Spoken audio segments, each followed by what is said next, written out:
How to remove a vehicle from Uber driver app.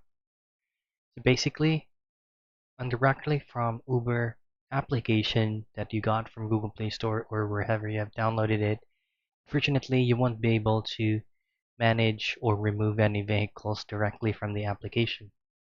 So what you need to do is to open up any web browser that you prefer and then just head straight to uber.com.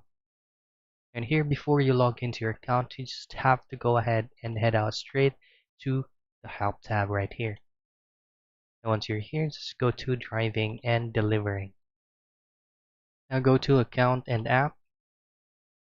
And then in here, just choose on Updating your vehicle. And then Manage Vehicles. In here, you should be able to see a link that says Remove a Vehicle. Click on that. And this is going to be the form that you'll need to fill out. So enter your type of vehicle, plate number, and then additional details from the vehicle that you would like to be removed.